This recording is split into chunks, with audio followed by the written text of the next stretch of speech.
business by doing a little retrospective, because I think a lot of the stuff that we're doing is forward-looking stuff right now, like the big activity in Vue, for example. And I think that's really awesome. And I also want to kind of be mindful of like where we're coming from and existing users and so forth. And so we just did a massive release, 3.0, and I was very excellent. And but we haven't really talked about the release at all and the release process and experience. And since this is a roadmap meeting targeting the next release, I'd love to kind of figure out what went right, what went wrong with the 3.0 release. So do you want to, any thoughts, anybody? Sure. So what I think needs to be said, and I talked to Trevor about this a little bit yesterday, kind of new to this. I've done some small libraries and I've done some more open source, but I never was really involved into the release process. So that's new for me. And whenever I do releases for client things, it's there's no there's no actual consumers of our code. It's just a deployment, right? So there's no versioning going on at all. So yeah, that's basically it for me. Almost no experience with actually releasing a library that needs to be properly versioned. So yeah, I tend to just focus so much on features and making cool shit. And yeah, absolutely, this is a discussion that we need to have, and sort of a decision that we need to make. And for me personally, I think it's mainly breaking through the fear of releasing a new major version, because we are going to be releasing breaking changes on a somewhat regular basis, I think, in the foreseeable future. Yeah, and just to be clear, I'm not like being critical here. I just I want to raise it. I have an agenda, obviously, but I think the release was actually quite great, 3.0. And so, but since we never talked about it, I did want to kind of go through. So for those of you who were not involved in the release, I'm curious how it was from sort of an external standpoint. I can say for my team, we just migrated from version 2 to 3 like a week and a half ago, and it was really smooth. I mean, we didn't really run into any issues or have to change too much, so it was good. Everything's working great. That's great. Cool. Yeah. Oleg, from somebody who was sort of observing the process. Okay, looks like I missed the process of releasing, but when I come back, I tried to test it. I think it's great feature with Get Storybook when it's possible to upgrade from second to third version. I updated some of my add-ons, and yes, it works. It's really cool. I find some issues with it, so not everything works automatically. I need to do some stuff manually after that. Okay. Yeah. Yes. Okay. Let's go ahead. So I actually upgraded the Lonely Planets storybook, because I was actually going to be using it as a demo, and it was not upgraded yet. So I wanted to demonstrate a 3.0, obviously. And I noticed that it was really easy, but I think I was sort of in the advantage that I knew exactly what has changed. So the code mod that we released, it was not complete. It didn't do everything. It did not install everything that it needed. But still, it was like 5 minutes work. So if someone were to read the changelog or read the migration guide, I am certain that it wouldn't have taken them more than an hour. Yeah. I think yes. It's finally I done everything. And I think another thing that I think we did pretty well was the alpha releases. Yeah, totally agree. But it's a strategy that I'm not sure that we're going to be doing a lot in the future. So maybe that's a window for the next topic you want to discuss. The next topic. Well, we can reflect on how the 3.0 release was, but obviously we're here to discuss a future release. Absolutely. So I put in some references there, just about what the current roadmap is. And so this is sort of a collection of features. I put in a list of links to support and bugs that are coming in from the previous release. And so I think that is sort of a few areas. One around I think it might have got reordered here, around like existing user problems where people are having issues with the tool as it is right now, developer problems where we're having problems developing on the tool, and then talking about next releases, so new features that are coming in. And then I had one hobby horse, which is about Semver for our releases, since we have not been really following it for all of the 3.x releases. Definitely not. And I can explain why, for my part, that wasn't the case, because I was thinking about merging things and not about releasing things. So I think you and me kind of got disconnected there. Whereas I thought we were going to be doing some development for the foreseeable future, or at least a few days/weeks, and not really releasing things. So I think that kind of explains why I would be merging things whilst you were about to release things. And yeah, if you got it, communicating more about when the releases are happening and giving people notice, and yeah, and a better mindset, possibly for a large part on my part, being more mindful of breaking changes, and being less fearful of actually bumping the major version up. Yeah.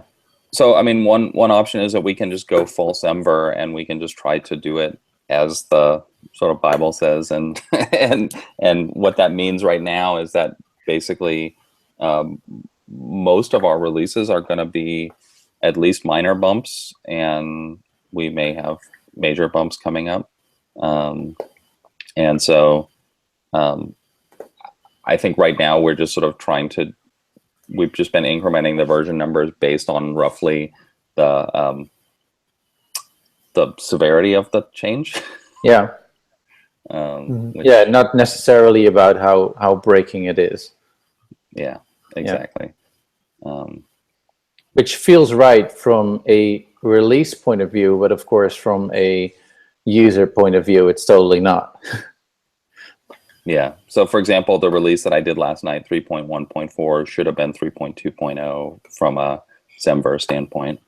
I guess Semver, the last two digits don't matter too much because it's backwards compatible anyway. I never really understood the patch or bug fix version number, because it did sound like a bug fix can be a breaking change anyway. Right. What was I going to say? Yeah, this. I think we're either going to be batching up a lot of changes and possibly doing alpha releases again, or we're just going to be marking things as breaking change and releasing as a new major version, which I think is what Semver is really about. Upping your major version every time you make a breaking change. And I think that's the only real way to go, considering how tools like NPM and Yarn nowadays by default, when you install things, it's by minor, what's the word if you don't care about the minor version already. So that's what Yarn does already. So if you do not do Semver correctly or strictly, you already break the promise in Yarn. So when would you like to start that? I can ask you the same question, I think, because I don't really know. Are there any existing like breaking changes that are going to land fairly soon, or is that still kind of a ways off? In my mind, everything is a breaking change. Like half of these things, like there was something, a deprecated markdown renderer, and we switched to a different library for that. And so it's in a plugin, it's in the info plugin. Probably most people won't see it, but I guess that's not a, yeah, it's a different API, right? Yeah. Were you exposing the API, or is your option for rendering just different? I think there are configuration options that get exposed to the user. I'm not sure, but like again, it's this like super minor thing in an add-on that, like, you know, I think we bumped it up a minor change, but it was sort of yeah. So another option that we have is advocating for people to lock down their minor version for all consumers. So we have some more leeway, but really all that we developers are getting from that is that we're not upping the major version. As soon as we let go and just don't care about which about what major version we're at, all problems are really gone. But I'm personally still struggling with letting go and not caring about major version, because releasing 3.0 was such a big deal. right. Releasing 4.0 1 week after feels really weird. Absolutely. But Semver dictates that you should. Right.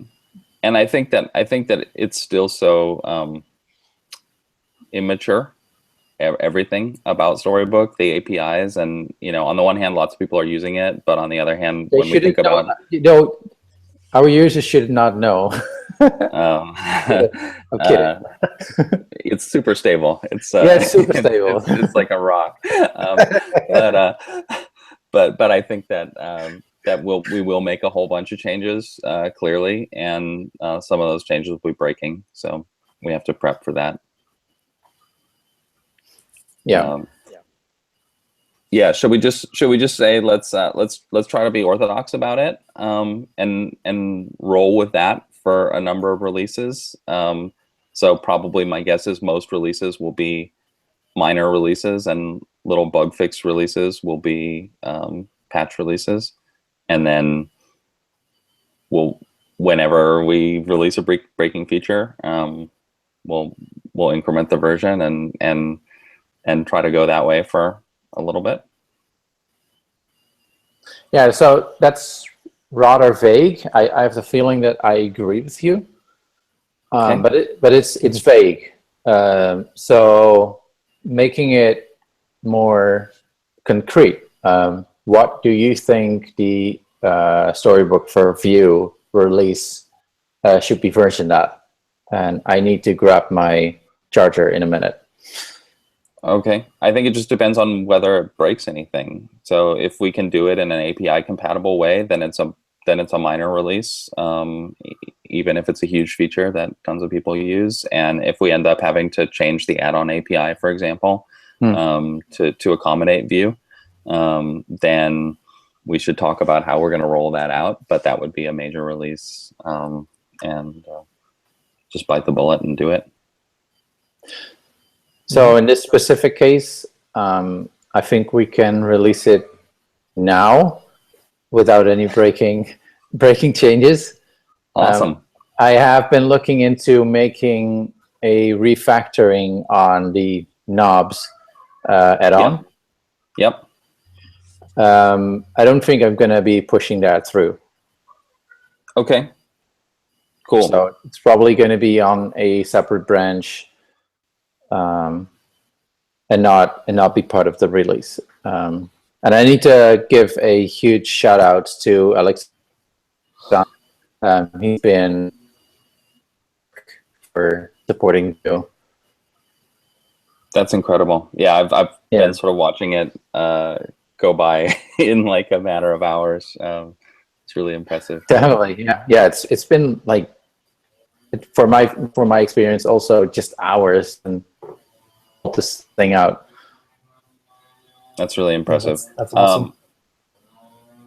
So I guess that's a 3.2 release then, if it doesn't actually have any breaking changes. And then when we want to change the add-on API, we have a whole queue of add-on API related stuff. I would suggest that we try to batch that up somehow, just so that we don't, like, I really feel like users should get, when we have a breaking change, users should get a lot of value out of that, like existing users. And so, you should go through the trouble of upgrading all your stuff because you get these new add-ons or these new features or whatever. And so right now, Vue, if it's not a breaking change, then that's fine. But if it was a breaking change, we would be breaking the change for new users and inconveniencing existing users in the process of it. Yep. Yeah, I agree. I actually had that comment from my colleague who is using Storybook, and he asked me, like, why should I upgrade to 3.0? Am I getting anything? Right. No, you're not. You're not getting anything new, except that it's a nicer version number.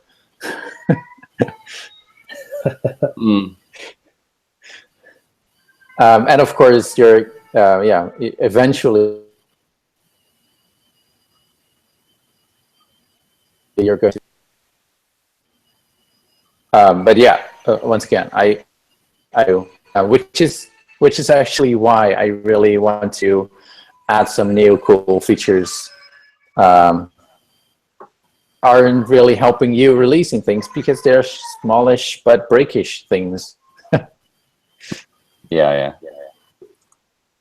So let's with that, let's transition to talking about new features, and sort of what the release, I guess the next release looks like. I think what you're saying is the next release is just Vue, basically. Like Vue is ready to go, and let's just push it out. And so, to me, that looks like a 3.2 release right there, and it doesn't have to be chock full of stuff. And but then if that's the case, then I guess we should have a section talking about what that looks like, and then we should have a section talking about what comes after that for people who are not working on Vue, and how do we want to coordinate people adding features, because I think Oleg put in a comment at the bottom here about sort of tying in feature work to the roadmap, and I found like people just kind of seem to do what they want. So we get contributions and we get people adding stuff, and it's pretty organic and pretty cool. Yeah, I definitely. I heard you say people working on all different bits of stuff, and I kind of hint a felt like that was a negative thing, but I totally experienced that as an absolutely fantastic positive thing. Yeah, I think it's good. I also think that maybe if we had a clear roadmap, or we could sort of channel people's work if we wanted to. I don't have a strong opinion about that. I think it's cool that people are fixing what they need fixed and adding what they need added, and ultimately, if we're gatekeepers on kind of what goes in, if there's stuff that we don't, feel like fits, we can make sure that it gets right. And if stuff that we never thought of comes in and it's great, we can take it and add it. And most of the stuff I think has been of the great category so far. So yeah, I don't feel like we need to be too controlling about it. At the same time, if we have an agenda about what we need to get out and we need help getting it out, we should at least allow people to know. Like, I think people have been creating like needs PR tags on issues and other sort of good first time contribution. Do you guys have any sense for how well that all works?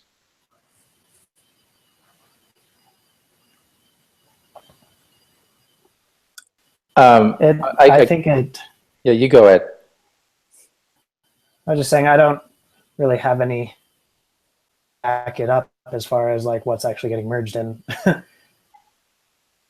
or being paid attention to or whatever. But just by browsing through like the list of issues, I think it helps add some clarity and context for people who are something up but aren't necessarily sure what to grab. So I think it's helpful, but anecdote. Okay.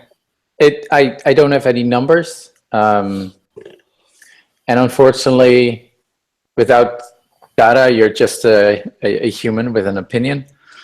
So yeah, this is just an opinion piece. I think it's not super important, but it's better than not having it. Okay. Yeah, But, my sort of initial impression was that it's something that we can add, but it doesn't actually necessarily generate much. Yeah, but I don't typically really if I want something it done, I should just do it. Yeah. Okay. It detracts or takes us too much time, or it takes us effort. And if it helps a single human being become someone who has made a PR on our repo, yeah, that's worth it. Okay, cool. Oleg, did you want to add a little bit of color here to your comment? Possibly we could start discussing the development workflow to put in contributing for big fixtures. It could look like pick a point from our roadmap, create an issue with the new feature description, and so forth. This is just I just think maybe it's easy when we know what in our roadmap and can do consistent work. Do you guys have the roadmap open? Yeah. Let me get it open on my machine.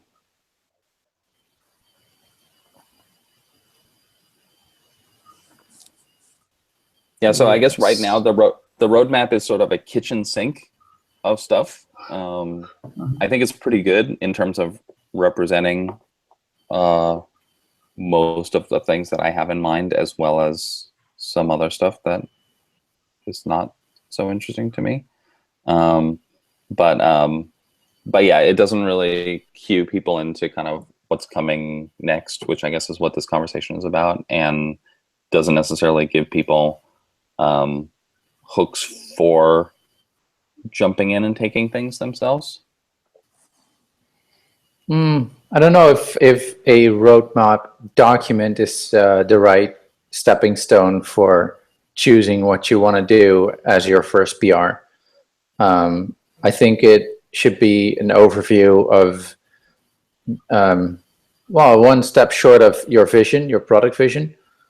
Like your product vision for the foreseeable future is what I see as a roadmap. And I think the roadmap, I might be biased here because I wrote it, but I think our roadmap document is pretty well descriptive what we want to do for the next coming months / longer. And if you feel like you can do anything on this list and want to do it, just contact us. Right. And I think that would be the first step. Like any other open source project, I think, communicating with the maintainers before you start doing something that's on the roadmap is a really smart choice. Mm-hmm. Okay. So should there be? Go ahead, Trevor. I was going to ask if there are issues for like each one of those bullets or those features on the roadmap where people can kind of like go and discuss how they would implement it or what that should look like or anything like that. Some of them are, some of them aren't. So, for example, search on documentation that I have done. It's in PR. I think a better design doesn't have an issue, but it's something that I cannot do because I'm not a designer. In fact, I'm probably the worst designer on the face of the planet. So, yeah, would love input from that. I am not a Angular expert, so yeah, anyone who wants to pick it up. But then again, I wasn't a Vue expert last week, so I guess I can learn. There's someone working on the playground add-on. I don't know his full name. WCA stand. Yeah, Is he still working on that? Yeah. I think he's still working on it. Responsive multi-device viewport testing thing. No one's working on that. So, yeah. And deeper hierarchy is something that I think Oleg is working on. Yes. You mean Storybook chapters? Right. Yeah. Okay, we can check it out. If you like the solution, we can, I don't know, do something with it. We can use it as default or just score add-on. Oh shit! Do you hear me? Oh. I think we lost Norbert here. His battery finally got the better of him. Well, Oleg, on the deeper hierarchy part of things, there were a whole bunch of people interested in this work on, I don't know, maybe it was the Roadmap channel. Have you been talking with any of those folks? Sorry, it's hard to understand. Audio, or should I speak slower?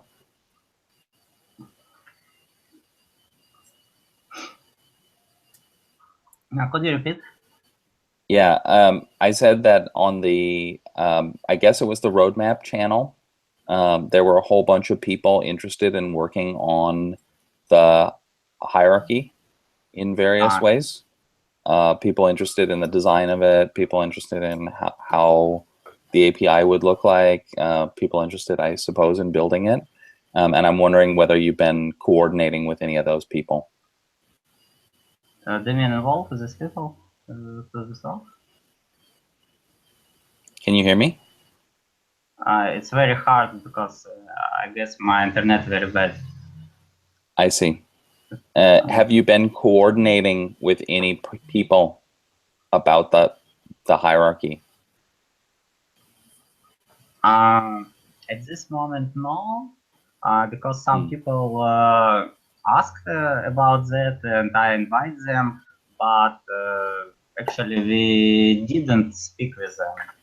So I guess it's different. There is Storybook chapters and there is issue about hierarchy, yes? Hey, guys, I'm back. I write them some note about my ideas, but without any response. No response. Okay. Okay. Did we get you back, Norbert?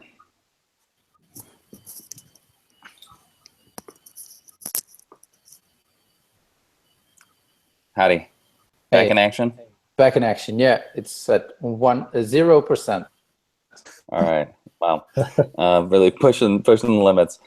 Yeah, so while you were gone, we were just talking about collaboration on the hierarchy feature, and I had asked Oleg whether any of the folks who were interested, because it seemed like there were a whole bunch of like 5 or 6 people interested in that feature, whether he'd been coordinating with them at all. And he said he's proposed his sort of chapters add-on version of things, but hasn't gotten feedback yet.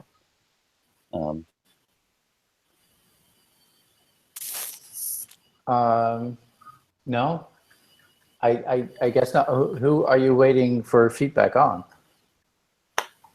I think he's not waiting. I think he's just going ahead and doing it. But I was just asking because when we first raised the feature, 5 or 6 people jumped up and said, "Oh, hey, that's really cool!" Like, you know, and proposed new APIs for it and different UIs for it and all that stuff. Yeah. So I think the UI question is open. Mm-hmm. And in fact, what I envision in the future is that we'll have our own UI part for it. If you don't like it, like tree view or panel view or whatever, I would want an add-on to be able to override our components so they can create their own interaction on how to navigate this deeper tree. I see. So we have the store and we have a model for the hierarchy, and then we have a built-in version of looking at that. But part of the add-on API would actually be to replace pretty much any section of the screen, or at least that navigation section of the screen. Right. That makes sense. So the first part of this idea I am starting to implement, where I'm extracting all the UI components into a single package. So when I'm able to extract them all away and then what's the word? Expose them once again, I think it should be able to then override them in some way. But as long as they're not centralized, there's probably no way of doing that easily.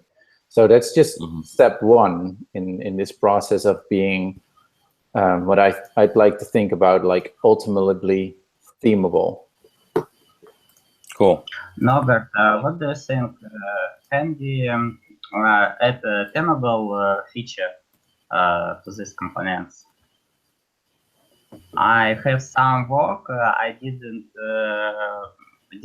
make the pull request because it was before releasing third version. Possible we can collaborate and add this themable feature to your components, and then it's possible to override them and keep theming at the same time.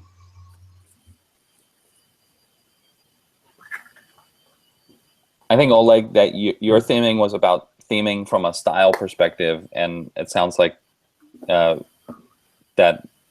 Norbert has an idea more of actually overriding complete sections of the UI. Yep. I think they're related, but different features. Yeah. Oh, a React component can be styled or unstyled, and it can render its children or it cannot render it. So yeah, with this idea that you can replace or wrap any component that we have, the sky is the limit. You can replace something, or you can just wrap it with a section of CSS if that's what you want. Cool. Okay. But I think that's a few weeks to few months away before that's completed, but could be faster. It's probably what you said about Vue also, and so now you're setting the bar for. It is not what I said about Vue, because I didn't think I would be doing Vue for weeks. But exactly. you know, when Sean Larkin and Henry Zhu ask you in person, you do it. Nice. That's great. So actually, Trevor, do you want to give a little self-introduction? Because we've chatted a little bit online, but I haven't Yeah. actually met you yet. Yeah, I'm Trevor. I'm from Boise, Idaho in the US. I'm a software engineer at a company called HealthWise. I do primarily front end. But they like create health content for like different websites and hospitals and stuff like that. And we have a couple new products we're working on that have been using React for the last almost a year now. We've been using Storybook with that as kind of like trying to turn it into the sort of style guide for front end design library and stuff like that. Excellent. Cool. Very nice to meet you. Yeah. Yeah, you too.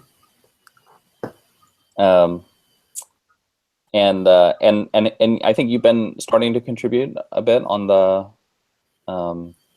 adding some PRs recently. Is it? Yeah, I haven't done much yet, just like a couple little documentation fixes and stuff, but Getting your feet wet. That's awesome. yeah. Very cool. And then does anybody have like forward-looking features that they're thinking about for the next, I guess, the next release? Is that a question specifically for Trevor? For anybody, I think. I mean, so right now there's sort of the immediate issue of how do we want to do the Vue release, and then this is also a roadmap discussion. So I think beyond the Vue release, my perspective on that is I'm interested. I think right now in fleshing out the add-on story a little bit better. There've been like a zillion proposals for different ways of modifying the story API and the add-on API and decorators and not decorators and so on. And it feels like consolidating that with a set of good examples would be a sort of a good step forward, ideally in a backward compatible way. Yeah. And so for me, like one of the issues is moving the info add-on to the panel and changing the API so that it's consistent with all the other ones, updating the notes add-on. Like there's a whole bunch of stuff just to at least make them all kind of uniform in how we do these different types of add-ons and their APIs. Right. And it sounds like Vue is also giving us good information about what the add-on API needs to give as well. Yes, I think definitely, because we now all of a sudden need to, Vue has a different model of making sure that data is in sync. And I think it's a really good idea to separate that from our add-ons, if this makes any sense. But I think a mature add-on should be able to do is take the components that you want to demonstrate and only change its props in React terms or its data in Vue's terms. And that should be it. Wrapping it in a div, I don't think it's add-on should do that too much. It should just be for display purposes. And what add-ons historically for now have been doing always is because, well, we've only supported React, is just be higher order components, which of course in React terms is great because higher order components is why React is great. But in terms of interoperability, as long as they're just functions, they're okay.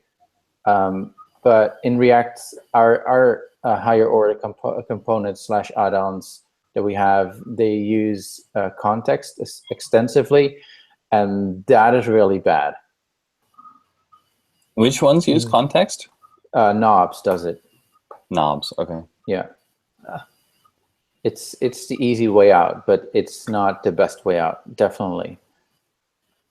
And you said about deeper hierarchy. That's the thing I was talking about just before my battery died. I think the UI part we don't really have a good idea for, but it doesn't really matter that much because we can iterate on the UI part, make it better. I think the API for it, Oleg and I have determined it, what it should be. And the great thing about it, I think I've shown it to you, Michael, is that it's completely backwards compatible and really in sync with what we've been saying to people who want deeper hierarchies. To be, it's really aligned with that. This is the string add A/B/C. It's basically just a path. That's it. So I think if we're not going to be going for that API, we're stupid. But of course, I can be convinced. So if someone has a really good reason why we should create a larger API service to facilitate this, I better have some good reasons because. No, it looks good to me. I agree with that API for sure. Yeah. So Oleg, is that what you're working on now? About chapters, okay, yes. I'm sorry. Oleg, we discussed like the API for deeper hierarchies. Do you remember with the string that is sort of like a path? Yes, I remember your suggestion. I think it's okay. Do you want to be it a separated feature? I think that should be a part of the core. So it doesn't have to be an add-on. I don't think that makes yes, I understand. When I did chapters, I realized that we need to provide URL. Sorry, just a moment. We need to provide routing, yes, for the string, support for each nesting level, and linking within stories. Yes. So the question of implementation, how we can do it the same way as chapters do, and put it into the core. It's I just can offer consider this solution. I think what would be a great step is that if you could do a smaller size SPR as possible to demonstrate what that would look like.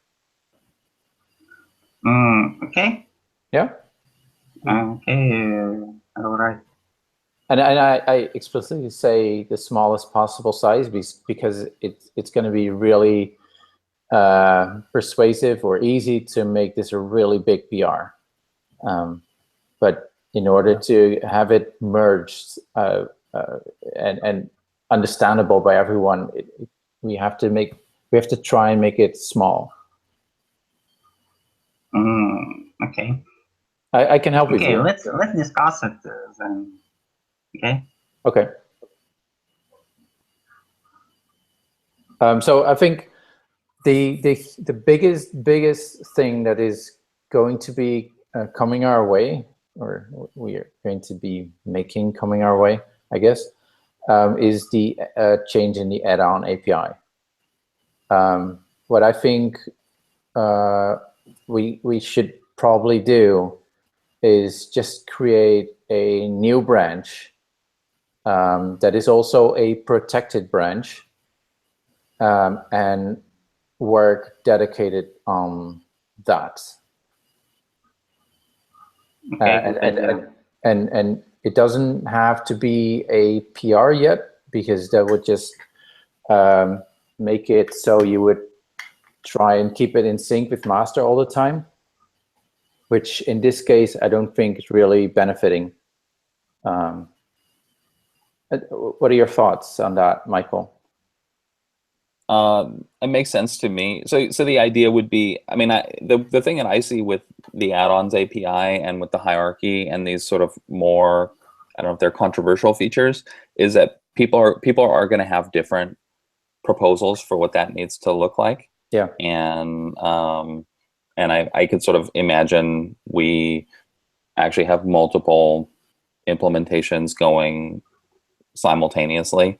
So maybe there's a branch that all these things are trying to get into, but maybe there's just 5 branches of different, or 3 branches of different alternatives going on, and showing what basic hierarchy looks like, or basic decorator based solution to add-ons looks like, or something like that. And I think because this is a big change and it's something that's going to affect everybody, we shouldn't rush it.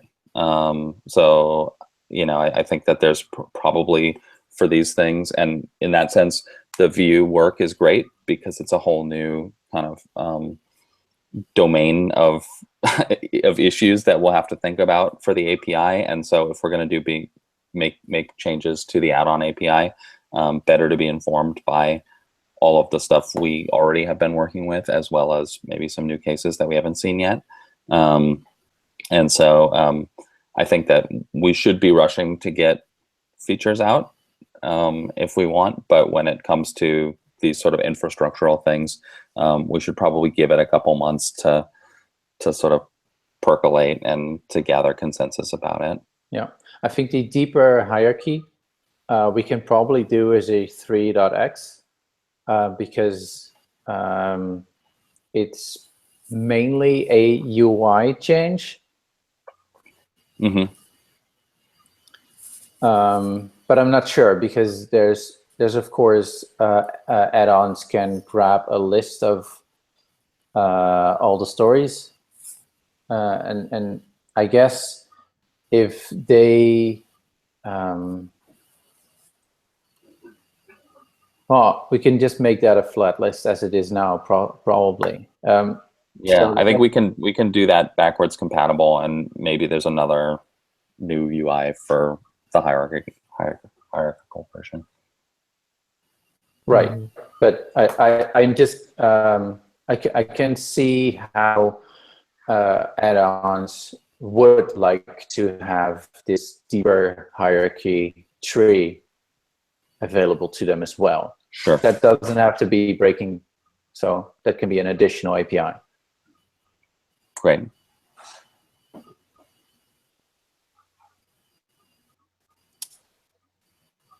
Okay. So I was looking at the roadmap.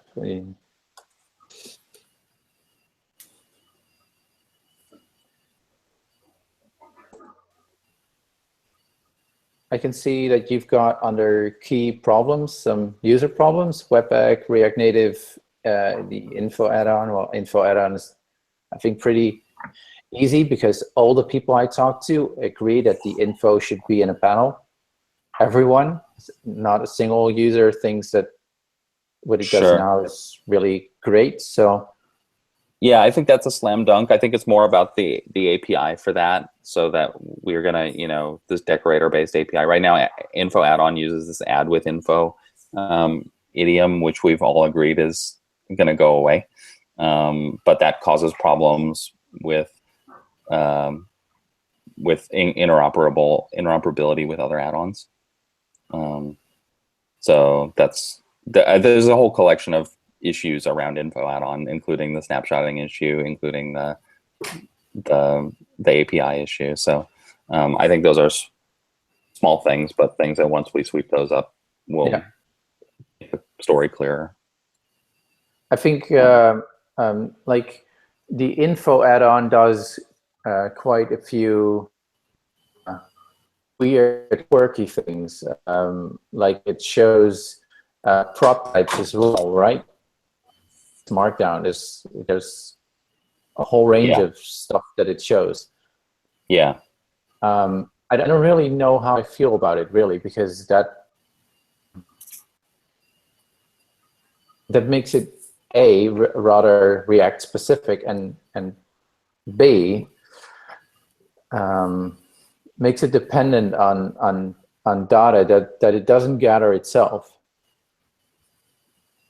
And I wonder whether it's not just a much better idea to create a separate add-on that displays prop types and stuff. I think there are a couple separate add-ons. So that Gone Greg, he has sort of raised this a few times in the issue and in various places that like, oh, there's like 2 other add-ons that do what info does separately. And I think that's cool. I just haven't heard a sort of concrete proposal. And even if we end up deprecating info and switching over to other add-ons that do individual pieces of those, it feels like somehow everybody uses the info add-on.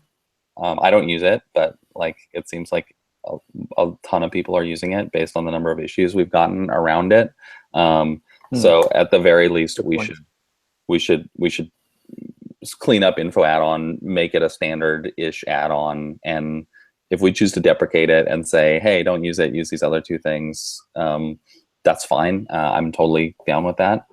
But we should at least, I think info somehow has mind share, and we should not just cut those people off. And yeah, it's got a good name. That's definitely what it's got. I think it was maybe one of the earliest add-ons.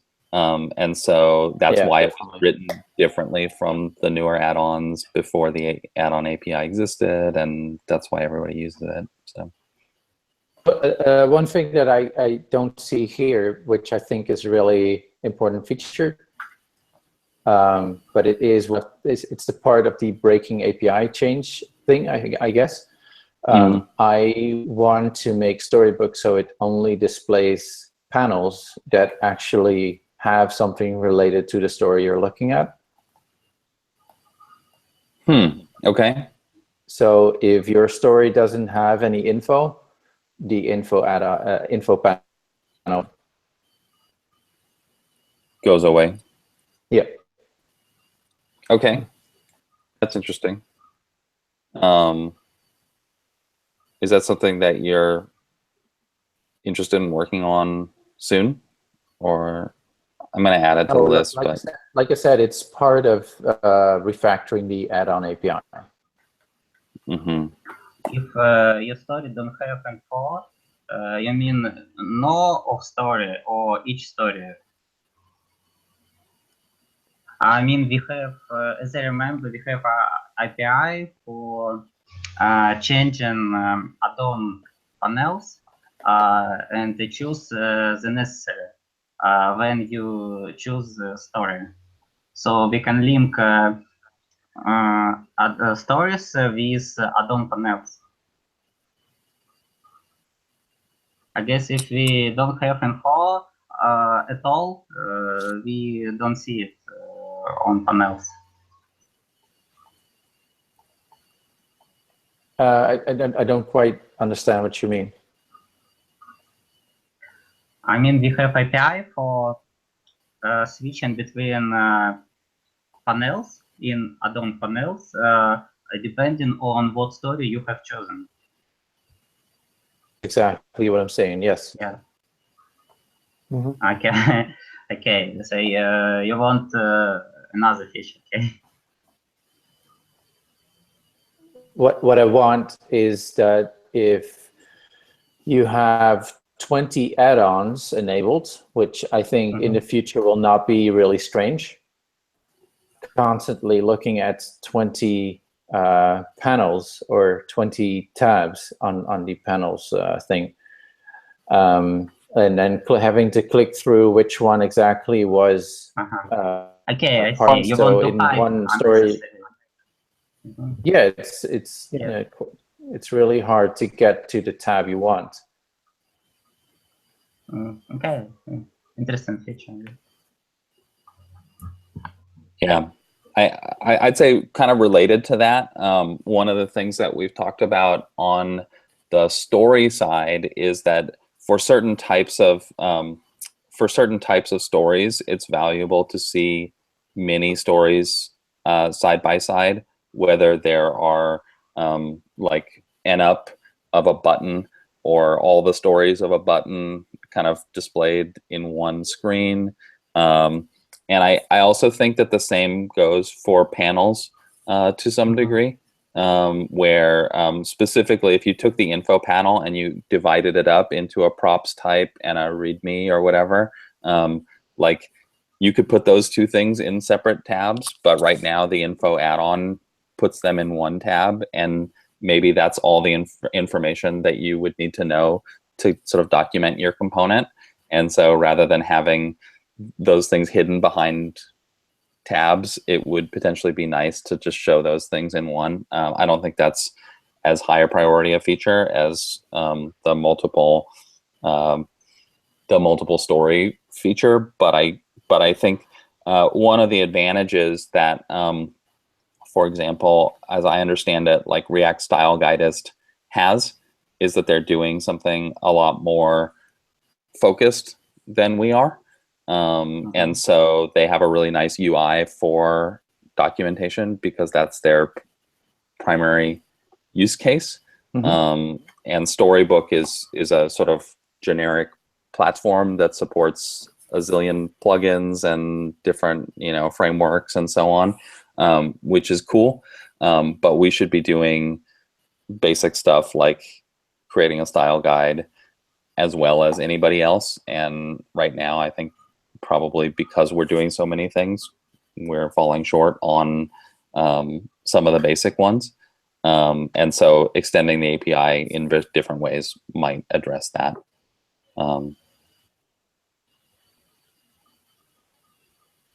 Yeah, so what I would like to do in that regards is just make better examples, because what you can actually do if add-ons or if panels would go away when not being used, what you could do is write a component that renders Markdown, and this Markdown is basically your documentation. Or we could create some sort of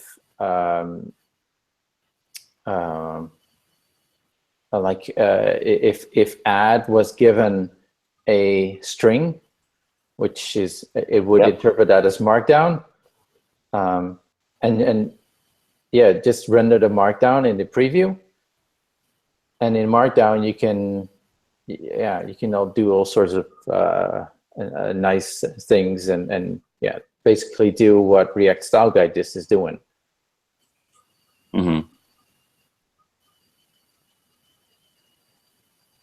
you're meeting with that guy soon, right? In Berlin?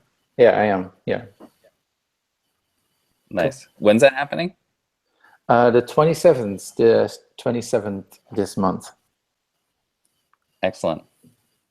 Cool. Be interested to hear how that pans out. So I think most of the stuff that allows you to create a really nice style guide is the stuff that we need to do for it is making good examples. I think the Lonely Planets example is already quite far, but it would be really nice if you could actually make the panels go away if they're not in use. Of course, there's like keyboard shortcuts for it, but I want it to be automatic. Right. Yeah. What add-ons does the Lonely Planet one use? I think the basic one plus knobs. Plus knobs. Okay. Yeah. Good. Nice. All right. What else to discuss? You have something written down about test coverage, release confidence, and CI bloat. Oh yeah, that's yeah. So on the developer problem side, there's a bunch of stuff going on right now. So I've gotten feedback from various folks and felt it myself, and that right now the developer experience for Storybook is quite lacking. On the React side, we now have a kitchen sink of different add-ons being used in Create React app environment. And that seems to be working for now. So that's so if you're building something um, on like building a new add-on or something like that, or changing the API, you should be able to run tests against that. You should be able to pop that up on your machine.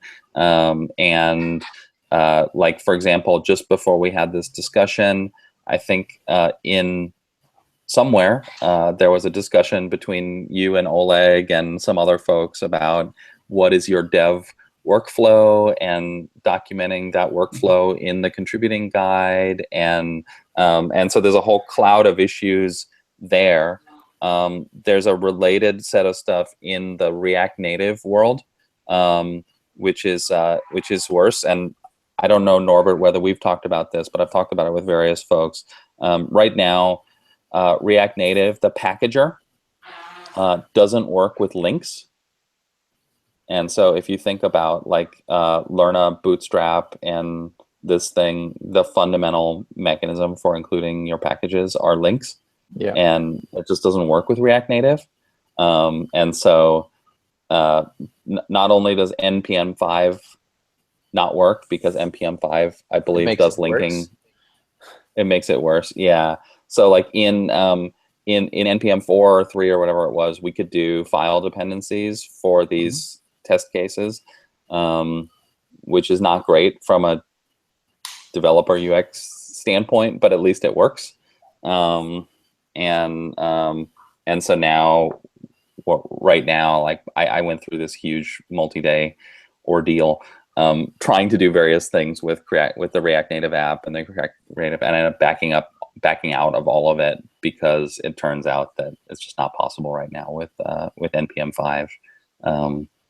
And sucks. As far as I know. I can only imagine the amount of torture that you've been going through. It was a grueling experience, but it's fine. I think more I'm concerned with like people trying to contribute to like. So there's this one guy, S. Lorber, he's done something pretty cool for Create React for the React Native side for toggling between your app and the stories of your app. Yeah. From the phone. But he basically said something to the effect of like, I've done this stuff, it's all working, but I'm not going to contribute it until you guys have a better contributing guide. Ouch. Because I don't know how to test it. I mean, he didn't say it exactly like that, but that was sort of the end effect of it. And I think that like for people, even for people like us who are spending significant amount of time on the project, like it's still not exactly clear how you should develop and what the workflow is, and so basically getting that better, certainly at least on the React side, which seems to be more manageable and stable, and then ideally also on the React Native side where it's less mature, and so I think we're getting people wanting to add on to that. Yeah. Which also reminds me, there's going to be hopefully a really cool feature, which is actually showing the React Native views in the web browser using React Native Web, and also in your device, that guy Atticus was working on. And so I need to bug him and sort of see what the status of that is. But I think that will be a nice kind of headliner feature, not quite as big as the view stuff, but like in that realm of attention grabbing and useful. It did quite well on Twitter, I can tell you. Yeah.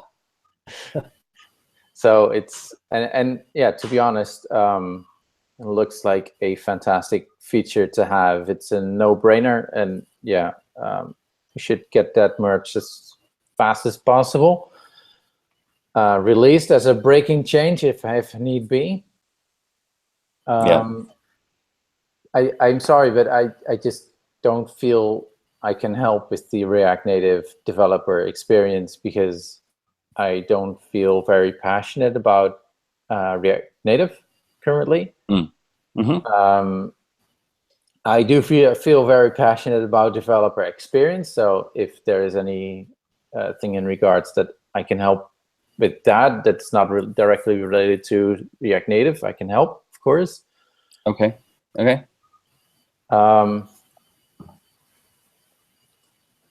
think a lot of it is just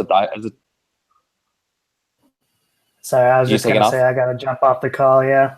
Okay, it's no problem, mate. Nice talking to you. Yeah. Thanks Yeah, for you joining too. us, Trevor.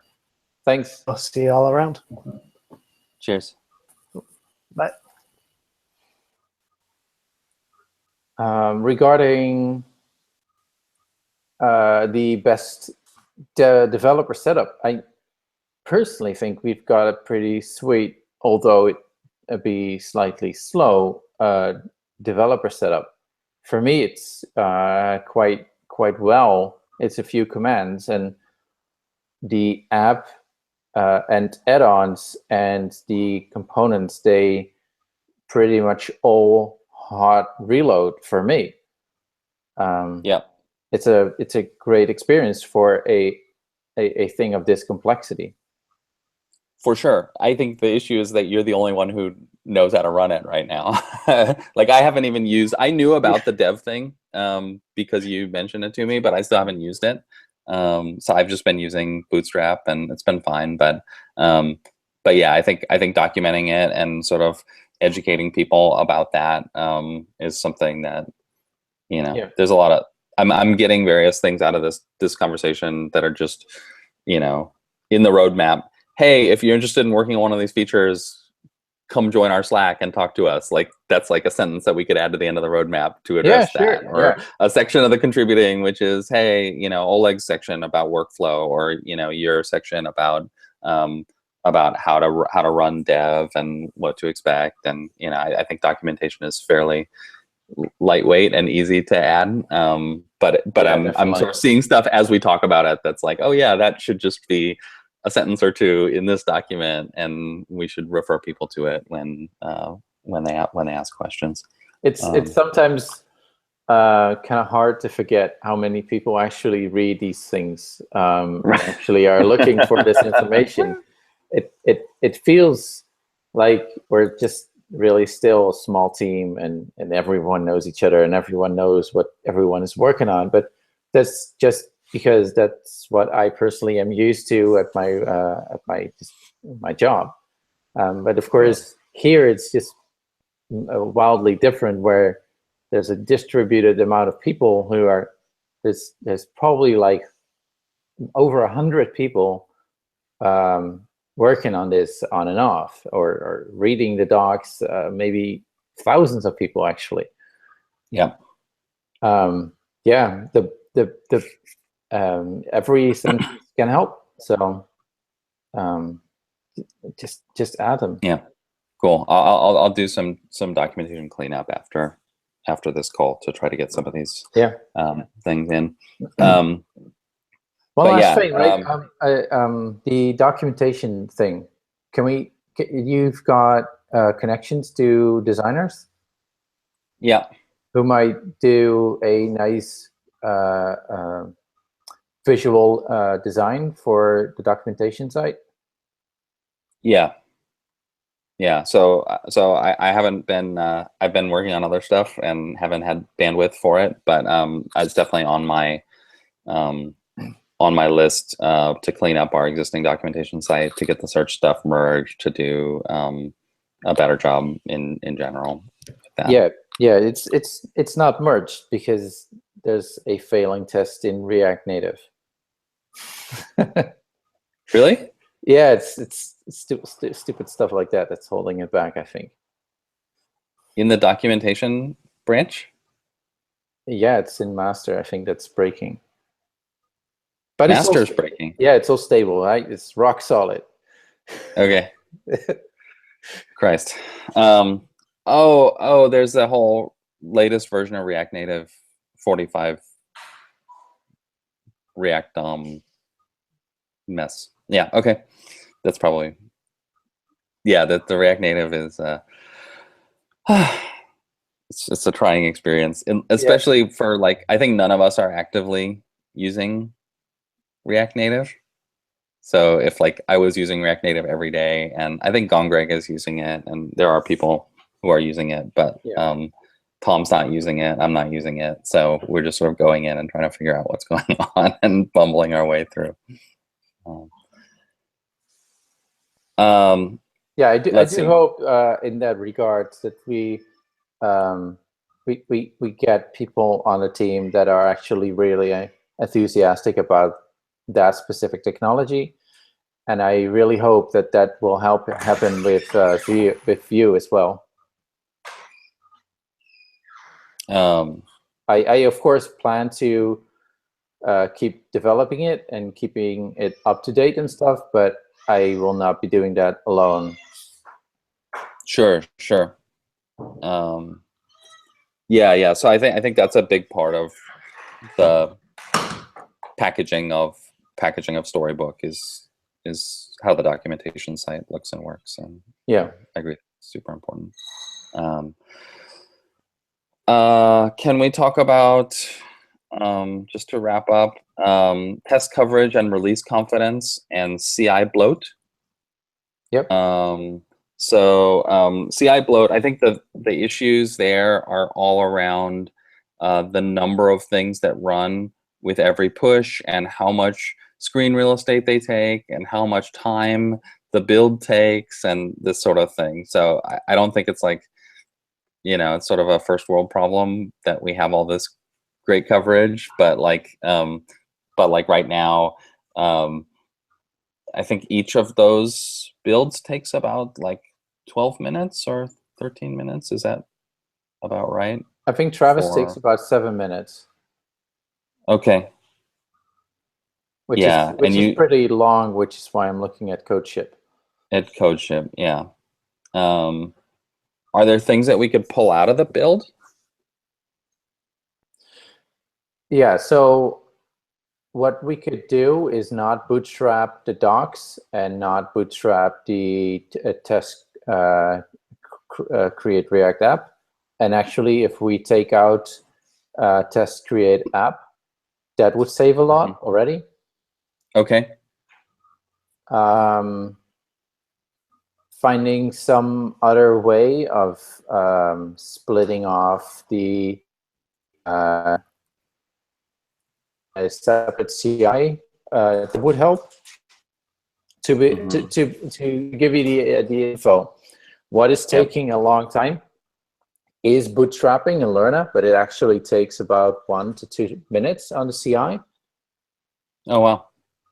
Okay. But then bootstrapping the docs takes 2 minutes as well, and then bootstrapping React Native and bootstrapping test draw also take 1 minute, and then it takes about a minute to do the linting and do the unit tests. I see. So it's the React Native stuff and the test CRA example. Yeah, and the docs. And the reason why we need to bootstrap docs is oddly enough for linting, because one of the lint rules that we have is that the module should be resolvable. And in order for it to be resolvable, it needs to be installed. And in order for it to be installed, you need to bootstrap it. Okay. But bootstrapping takes a long time. So there's an option of like easing up on that linting rule. What if we put the docs in their own repo? I'm joking. It's not a good idea. Yeah, I'm kidding. Okay, we've been there, done that. Yeah. Got the t-shirt. Okay. I don't feel the CI bloat.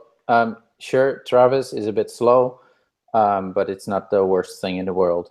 And I'm using some CSS tweaks on github.com to make it more manageable for me. Mm-hmm. About test coverage, yeah, it's a shame that we've got such a low test coverage, and we should get a lot more. And one of the things that I'm interested in introducing at some point is Cypress.io to do some end-to-end or some browser testing. So we can do some real feature testing to make sure that, for example, an add-on actually works when run. Yep. Because if you know that, a lot of coverage is actually achieved without actually writing a lot of tests. Because if you can run Webpack successfully, you've already made sure that there are no broken dependencies. And if you can then start the Storybook, you can already conclude that there are no direct runtime problems. And if you then can open a story, yeah, you've basically just proven your app works, and now you only need some edge cases. Got it. One thing that I'm sort of interested in, and I don't know if you have thoughts about this, is Storybook provides story shots that does snapshot testing, but we can do snapshot testing for anything. Mm-hmm. And I'm curious, like, whether it would be interesting to make Storybook, sort of the Storybook project, a poster child for kind of how to use snapshot testing. In particular, I saw a really good talk by somebody from Docker at the, I don't know if it was a React conference or Facebook conference or something, but one of these things that just happened in the spring. And he was basically talking about using snapshot testing to replace unit tests. And I thought it was a pretty compelling idea, not to replace all unit tests, but to replace a class of common unit tests. And since we are using snapshot testing, since we're providing snapshot testing features, it would be kind of cool to have a bunch of snapshot tests running in kind of across the board to try to get some of that coverage. I don't know how that works in the coverage metric side of things, but I don't care so much about numbers. I care more about like being able to hit the release button and not have to pray that all hell doesn't break loose. It's when you actually publish when hell breaks loose. Right. But yeah, I'm a big fan. I'm a big fan of just snapshot testing. I think pretty much everyone who's ever used it is. But you need to use it in a smart way and just make snapshots and update them, and then don't look at them, because that's not unit testing. That's nothing.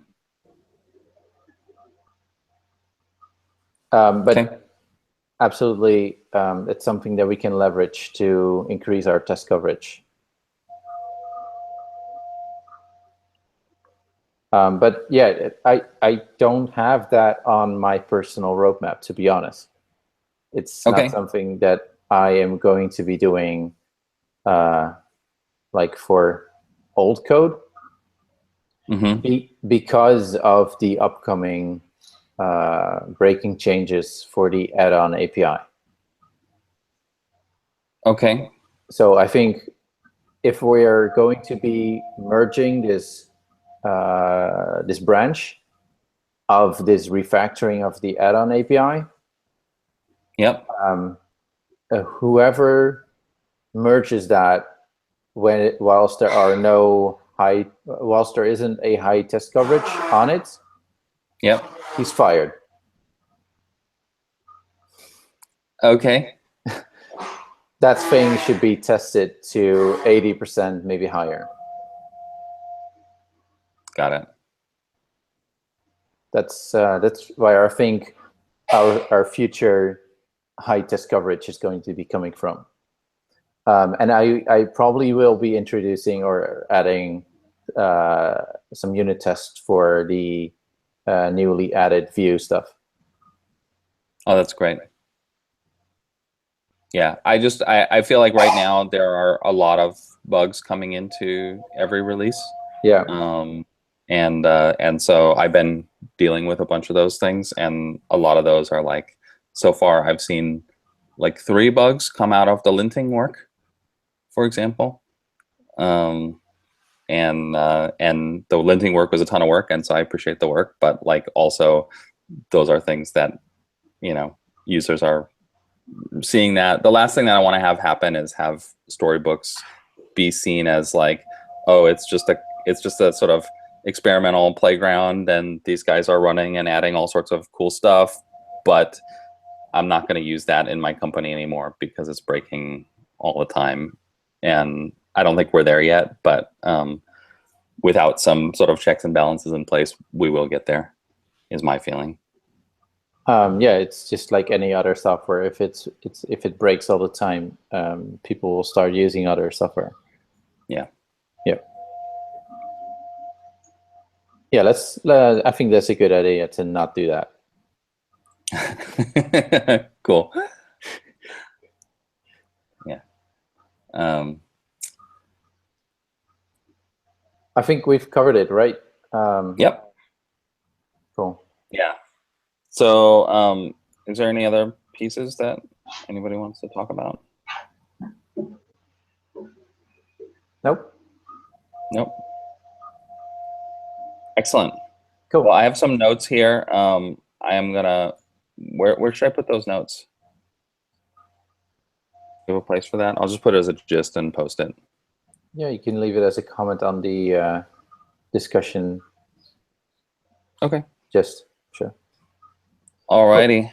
Well, thanks for making the time. No problem. Talk to you later. Bye, Norbert. Bye-bye. Bye, Oleg. Okay, goodbye. Bye, Oleg. Goodbye, guys.